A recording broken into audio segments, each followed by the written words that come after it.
दोस्तों, मैं हूं आदिल खान आज़ाद। आज है 14 फरवरी 2026 और आप देख रहे हैं आज़ाद बोल इंडिया पर middle east big news show. इस शो में आज आपको दिखाएंगे ईरान पर कई हफ्तों तक लंबा हमला करने की तैयारी तेज, डोनाल्ड ट्रंप की हरी झंडी का इंतजार। अब 17 फरवरी को होगी अमेरिका ईरान की न्यूक्लियर बातचीत, जिनेवा में होगा डील या जंग का फैसला। 8 साल की जंग का जिक्र, आयतुल्लाह खामनेई बोले फख्र भी दर्द भी। आखिर क्या साइलेंट मैसेज दे गए सुप्रीम लीडर। चाइना और रूस हुए एक्टिव, अमेरिका और ईरान के टकराव रोकने की बैकग्राउंड कोशिश। गजा में हुए कत्लेआम पर चुप करने की कोशिश नाकाम, अरुंधति रॉय ने बर्लिन फेस्टिवल छोड़ा, जो लीडर न कर सके वो एक भारतीय राइटर ने कर दिखाया।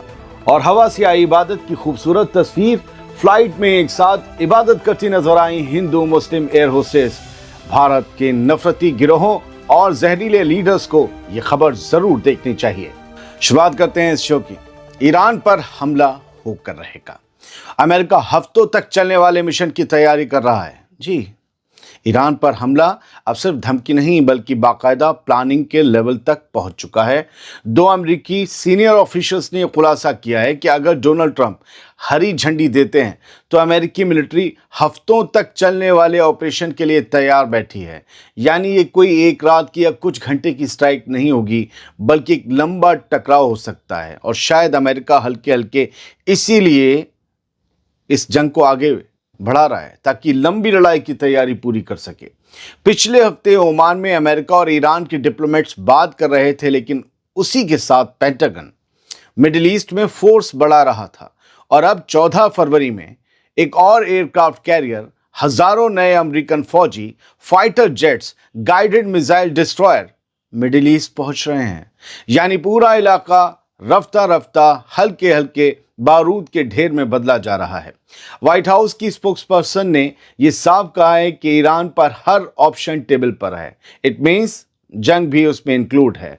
अब सुनिए अहम बात। इन अमेरिकन ऑफिशियल्स का यह कहना है कि इस बार प्लान पहले से कहीं ज्यादा बड़ा है। सिर्फ न्यूक्लियर साइट नहीं बल्कि ईरान की स्टेट और सिक्योरिटी इंस्टॉलेशंस भी निशाने पर आ सकती हैं। और अमेरिका को खुद पता है कि ईरान की तरफ से जवाब भी जरूर आएगा। ईरान के मिसाइल आर्सेनल का मतलब है कि जवाब भी लंबा चलेगा। यानी अटैक के बदले अटैक की लंबी कहानी और पूरा रीजन आग की लपटों में घिर सकता है। लेकिन आपने पिछली लाइन पे गौर किया, ईरान की स्टेट भी, सिक्योरिटी इंस्टॉलेशन भी निशाने पर आ सकती हैं। यानी कि ईरान की सरकार से और निज़ाम से जुड़े लोगों को एलिमिनेट भी किया जा सकता है, मारा जा सकता है। और इसके अलावा उनके जो मिसाइल प्रोडक्शन यूनिट्स हैं या मिसाइल रखने की जो साइट्स हैं उन्हें निशाना बनाया जाएगा, ताकि ये जंग जल्द से जल्द खत्म हो सके अमेरिका के एतबार से। पिछले साल की मिडनाइट हैमर स्ट्राइक एक तरह का सिग्नल थी दोस्तों, लेकिन इस बार बात अलग है। इस बार जंग अगर शुरू हुई तो कंट्रोल करना आसान नहीं होगा। ईरान भी पहले ही कह चुका है कि उसकी ज़मीन पर हमला हुआ तो पूरे रीजन में मौजूद हर अमरीकी मिलिट्री अड्डा टारगेट बन सकता है। सवाल यह है कि क्या ये सब दबाव सिर्फ एक डील निकलवाने का खेल है या दुनिया एक और बड़े मिडिल ईस्ट टकराव के दरवाजे पर खड़ी है। मैं फिर कह रहा हूं, मोहलत ली जा रही है। दूसरी अहम खबर सुनिए। ईरान पर हमले की तैयारी के बीच बातचीत के दांव से अपनी बात मनवाने का दिन डेट सेट कर दिया गया है। अमेरिका और ईरान के बीच टकराव की गर्मी के बीच अब एक और डिप्लोमेटिक राउंड सेट हो गया है। मंगल यानी 17 फरवरी 2026 को स्विट्जरलैंड के जेनेवा शहर में अमेरिका और ईरान दोनों मुल्कों के बीच न्यूक्लियर बातचीत होने जा रही है। और इस बार दांव पहले से कहीं बड़ा बताया जा रहा है। इस मीटिंग में अमेरिका की टीम को लीड करेंगे वही 2 बड़े चेहरे जो ट्रंप के बेहद करीबी हैं, स्टीव विटकॉफ और ट्रंप के दामाद जैरेड कुशनर। और ये बात सीधे नहीं बल्कि ओमान के जरिए इनडायरेक्ट चैनल से होगी। स्विट्जरलैंड में अंदर खाने कहा जा रहा है कि ये मीटिंग ही तय करेगी हालात जंग की तरफ फिसलते हैं या फिर किसी डील की तरफ मुड़ते हैं। इसी दिन फैसला हो जाना है। दूसरा वॉरशिप भी आ रहा है, आप समझ लीजिए, एयरक्राफ्ट। दोस्तों, पिछले साल अमेरिका और इसराइल के बीच हुई एयर स्ट्राइक के बाद से भरोसा पहले ही जमीन पर पड़ा हुआ है, दम तोड़ रहा है। ऊपर से ईरान के अंदरूनी दबाव, बाहर से मिलिट्री घेराबंदी, ऐसे माहौल में ये बातचीत सिर्फ और सिर्फ एक मीटिंग नहीं बल्कि टाइम बम पर रखी हुई सुई जैसी है। देखना यह है कि क्या जेनेवा से धुआं उठेगा या कोई रास्ता निकलेगा। 8 साल की जंग एक इम्तिहान भी थी और जुल्म की कहानी भी। ये कहना है आयतुल्लाह अली खामेनी का। क्या कहा है सुन लीजिए, किस बारे में कहा है और क्या इशारा दिया है वो समझ लीजिए। ईरान के supreme leader Ayatollah Ali Khamenei ने ये कहा है कि 1980 की दहाई में दशक में इराक के खिलाफ लड़ी गई 8 साल की लंबी जंग ईरानी कौम के लिए फ़ख्र का इम्तिहान भी थी और दर्द का दौर भी। एक तरफ बहादुरी, ईमान, सब्र और मिलिट्री इनोवेशन की मिसाल थी, दूसरी तरफ तन्हाई, दबाव और जिस्मानी जहनी तकलीफ का मंजर था। ये बात उन्होंने जुमे को मशहद शहर में मार्चियर्स ऑफ कैप्टिविटी की नेशनल कांग्रेस को भेजे गए पैगाम में कही। उन्होंने इन शहीदों को ईरानी कौम की मजबूरी और तन्हाई की निशानी बताया, लेकिन साथ ही उनकी हिम्मत और डटे रहने को तारीख का अहम हिस्सा भी कहा। खामनेई ने कहा कि ऐसे लोगों को याद करना सिर्फ रस्म नहीं है बल्कि इस्तकामत को सलाम करने जैसा है। दोस्तों, वो दौर ख़त्म हो गया, लेकिन उसकी याद अभी भी ईरान की सियासी और जज्बाती पहचान में ज़िंदा है। और सवाल ये है कि क्या वही जज्बा आने वाले टकरावों में फिर से दिखाई देगा। लेकिन आयतुल्लाह खामनेई ने इस मौके पर जो पैगाम दिया उसमें आपने क्या समझा? उन्होंने कहा कि एक तरफ मिलिट्री इनोवेशन था, ताकत थी, दूसरी तरफ तन्हाई थी, बावजूद इसके एक जज्बा था।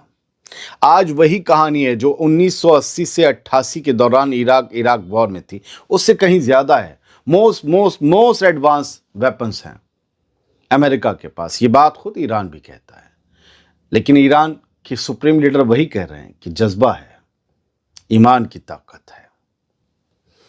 ये एक साइलेंट मैसेज है कि तैयार रहो।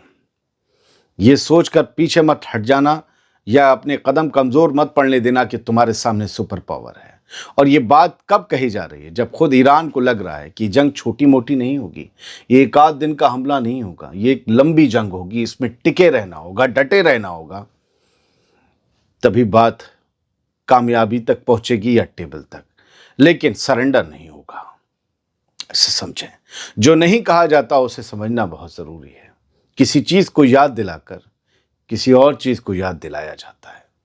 ईरान और अमेरिका की बातचीत के लिए चाइना और रूस मैदान साफ कर रहे हैं। रूस के deputy foreign minister Sergei ryabkov का कहना है कि चीन, रूस और उनके दूसरे पार्टनर्स मिलकर ऐसा सियासी माहौल बना रहे हैं जिसमें ईरान और अमेरिका की बातचीत आगे बढ़ सके। उन्होंने साफ कहा कि रूस ईरान के साथ लगातार कांटेक्ट में है और चीन के साथ मिलकर बैकग्राउंड में वही काम कर रहा है जिसे डिप्लोमेसी की जुबान में पॉलिटिकल एनवायरनमेंट तैयार करना कहते हैं। ryabkov के मुताबिक अभी फोकस उन बातचीतों पर है जो ईरान अपने पार्टनर्स के साथ कर रहा है। अमेरिका के साथ जो इनडायरेक्ट चैनल चल रहा है उस पर भी चाइना और रूस का फोकस है, खास तौर पर अरब मीडिएटर्स के जरिए। उनका कहना है कि ये प्रोसेस रुकेगा नहीं बल्कि आगे भी चलता रहेगा। यानी चाइना और रूस पूरी कोशिश में जुटे हैं कि ईरान के खिलाफ कोई जंग न छेड़ दी जाए, क्योंकि दोनों ही मुल्क जानते हैं कि इस जंग की कीमत बहुत भारी होगी। बढ़ते आगे। गजा के जेनोसाइड पर आर्टिस्ट चुप नहीं रहेंगे, ये कहकर मशहूर राइटर अरुंधति राय ने बर्लिन फेस्टिवल छोड़ दिया। जो लीडर्स नहीं कर सके वो एक महिला लेखक ने कर दिया। इंडियन राइटर अरुंधति रॉय ने ऐलान कर दिया है कि वो बर्लिन इंटरनेशनल फिल्म फेस्टिवल जैसे बड़े स्टेज से खुद को अलग कर रही हैं। वजह जूरी के कुछ मेंबर्स के बयान, जिन्हें अरुंधति रॉय ने हैरत अंगेज और गैर जिम्मेदार बताया। दरअसल जूरी चेयरमैन विम वेंडर्स ने कहा था कि फिल्म मेकर्स को, आर्टिस्ट को पॉलिटिक्स से दूर रहना चाहिए, और यही लाइन अरुंधति राय को नागवार गुजर गई। अपने एक आर्टिकल में अरुंधति राय ने कहा कि ये बात असल में एक मुसलसल जारी जुर्म पर बातचीत को बंद करने की कोशिश है। उन्होंने साफ लिखा, गजा में जो हो रहा है वो फ़लस्तीनी लोगों के खिलाफ जेनोसाइड है और कलाकारों का काम चुप रहना नहीं बल्कि आवाज़ उठाना है। अरुंधति राय, जो अपनी मशहूर किताब the God of small things से दुनिया भर में जानी जाती हैं, उन्होंने कहा कि अमेरिका और जर्मनी समेत कई यूरोपीय मुल्क इस जंग को सपोर्ट करके इस जुर्म में शरीक हैं। उनका कहना है कि ऐसे वक्त में न्यूट्रल रहना भी एक पोजीशन है और वो उस तरफ खड़ी नहीं हो सकती। सवाल यही है, क्या 8 सच में पॉलिटिक्स से अलग रह सकती है या हर खामोशी भी एक बयान होती है? भारतीय लेखक, इंडियन राइटर अरुंधति रॉय ने जो किया वो हमारे लीडर्स भी ना कर सके और ऐसा बोल भी नहीं सके जैसा अरुंधति ने बोला। अरुंधति एक मर्द मुजाहिद हैं जो सच को सच कहती हैं। एक जर्नलिस्ट के नाते उन्हें मैं सलाम करता हूं, उनकी मैं इज्जत करता हूं। अब एक खूबसूरत तस्वीर देखिए। जमीन से हजारों फीट ऊपर हवा में दो हिंदू और मुसलमान लड़कियां एक साथ अपनी अपनी मजहबी इबादत करती नजर आईं। तो ये तस्वीर वायरल हो गई और मैंने ज़मीन पर जो हो रहा है उसके बारे में सोचना शुरू कर दिया। इस तस्वीर की डिटेल भी आपको देता हूं, लेकिन ज़मीन पर कुछ कुकुरमुते संगठन, कुछ ऑर्गेनाइजेशंस और हैवानों जैसी जहनियत वाले कुछ सियासी लीडर्स हिंदू और मुसलमानों के बीच नफरत का जहर बो रहे हैं और हवा में हिंदू और मुसलमान एक साथ हैं, इबादत में भी और एक दूसरे की ज़रूरत में भी। जी हजरत, आप बिल्कुल सच्ची तस्वीर देख रहे हैं। ये वीडियो असली है, मैंने इसकी तहकीक कर ली है। इसमें इंडोनेशिया की एक लो कॉस्ट एयरलाइन, एक सस्ती एयरलाइन सुपर एयर जेट की 2 फ्लाइट अटेंडेंट्स या एयर होस्टेस दिख रही हैं। एक मुस्लिम बहन हिजाब में नमाज पढ़ रही है, दूसरी हिंदू बहन पूजा कर रही है। ये दोनों गैले यानी कि किचन एरिया में फ्लाइट के दौरान ब्रेक में एक दूसरे का एहतराम करते हुए बिना किसी रुकावट के अपने अपने धर्म, अपने अपने मजहब के मुताबिक इबादत कर रही हैं। ये वीडियो इंडोनेशिया की खूबसूरती दिखाता है।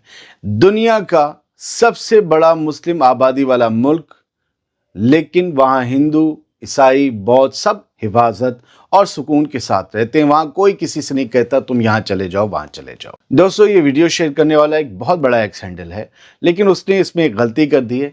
इस एयरलाइन को उसने गलती से गरुड़ा इंडोनेशिया लिख दिया है, लेकिन ये गलत है। मैंने अपनी तहकीक में पाया कि असल में ये सुपर एयर जेट एयरलाइन है। कई लोग इसे गरुड़ा बता रहे हैं, लेकिन यूनिफॉर्म और डिटेल से कंफर्म हो गया है कि वो नहीं है। कुछ हेडलाइंस यहाँ से देख लीजिए। हेडलाइन ही आपको पूरी खबर समझा देंगी। हमास का डेलीगेशन मिस्र में मौजूद है। वहाँ उन्हें किसी पर कोई शक नहीं है, उन्हें पता है मिस्र उनकी मदद करता है, अस्पताल, स्कूलों के एतबार से भी और बातचीत के एतबार से भी।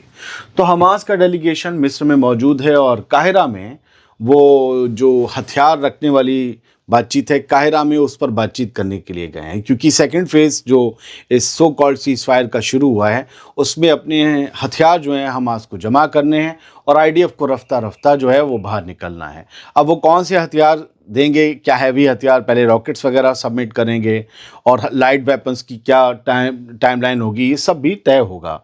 ये कहा जा रहा है फ़िलहाल। एक हमास ने ये भी कहा था कि उसे कोई प्रपोज़ल तो ऐसा मिला नहीं है, लेकिन फिर भी हमास की टीम इस वक्त इजिप्ट में मौजूद है। इसराइल के कट्टरपंथी कुछ उग्रवादी जो हैं वो पहुंच गए, साउथ लेबनान के अंदर घुस गए और वहाँ पर जाकर उन्होंने कहा कि ये हमारे अब्बा की ज़मीन है, अब्बा की ज़मीन है, मामू की ज़मीन है, हमें यहाँ बस्ती बनानी है, सेटलमेंट। मतलब कहीं कहीं से भी आए हैं ये कट्टरपंथी, लेकिन इन्हें ज़मीनें चाहिए कि इनसे प्रॉमिस किया गया है। तो ये एक्सट्रीमिस्ट घुस गए साउथ लेबनान में और कहा कि हमें यहाँ सेटलमेंट चाहिए। असल में इरादा यही है, तभी तो 4 पॉइंट्स पर, 5 पॉइंट्स पर, जहाँ कभी हिजबुल्लाह का कंट्रोल हुआ करता था। हिजबुल्लाह तो वहाँ नहीं है, लेकिन आईडीएफ है वहाँ पर और वो लेबनान के उस हिस्से से निकल नहीं रहे हैं। ठीक है, तो ग्रेटर इजराइल बनाने का एक ख्वाब है, वो ख्वाब तो हर कोई देख सकता है और देख भी रहा है। और जहाँ तक अलामतें हैं आपको मालूम है सच क्या है, हो ही जाएगा, क्या होगा। सूडान में आरएसएफ ने वॉर क्राइम्स कमिट किए हैं, ये कुछ रिपोर्ट्स निकल कर आई हैं। यूएन ने इसके बात कही और पॉसिबल क्राइम्स अगेंस्ट ह्यूमैनिटी भी हुए हैं एल फाशर शहर में। तो ये लंबा डेटा है जो ये बताता है कि 6000 लोगों को 2025 में ईस्टर्न चार्ट के करीब जो है वो मार दिया गया था और सिर्फ 3 दिन में एक कार्रवाई हुई थी। 18 महीनों की जो सीज थी उसके बाद 6000 लोग 3 दिन में मार दिए गए थे और सिर्फ शुरुआती 3 दिनों में, उसके बाद भी और मारे गए थे। और 4400 लोग जो हैं वो एल फाशर में मार दिए गए थे। 1600 बाद में और लोगों की जान भी गई थी जो लोग भागने की कोशिश कर रहे थे। तो ये टोटल ऑर्गेनाइज्ड वॉर क्राइम है, लोगों के ख़िलाफ़ जो है वो पूरे जंगी जुर्म हैं, जिनकी रिपोर्ट अब जिनके बारे में अब यूएन भी बोल रहा है, लेकिन बोलने के अलावा और कुछ अभी नहीं हो सकता क्योंकि वो एक जंग ज़दा, एक सिविल वॉर झेल रहा इलाका है। बहुत बहुत शुक्रिया, सलामत रहिए, खुश रहिए, دیر سے آیا ہوں، 2 دن پہلے آپ کو بتا چکا ہوں کہ تھوڑا سا آرام کو کہا گیا ہے، بیک پین بہت ہے پیٹھ میں، قریباً 2.5 سال سے لگے ہوئے ہیں بنا چھٹی کے. تو یہ سب چیزیں تو ہونی بات ہیں، 16 گھنٹے بیٹھیں گے. یہ سب اپنے عزیزوں کے لیے بتا رہا ہوں. تو دیر سے آ رہا ہوں، تھوڑا سا آپ بھی ایڈجسٹ کر لیں. میں چھٹی نہیں لیتا، شادی میں نہیں جاتا، کہیں نہیں جاتا. ابھی میری چچی کا انتقال ہو گیا، مغفرت کی آپ دعا کریے. وہاں نہیں جا پایا 4-5 روز پہلے. ہم لوگ کیا ہے، ہم لوگ آپ کو کچھ بتا بھی نہیں پاتے، لیکن آپ لوگ سمجھ لیا کریے یہ چٹی نہیں ہے یہ بھی مٹی ہے جو مٹی میں مل جائے گی. اس کی بھی کچھ کام ہے، کچھ فرض ہے. بہت بہت شکریہ. سلامت رہیے، خوش رہیے.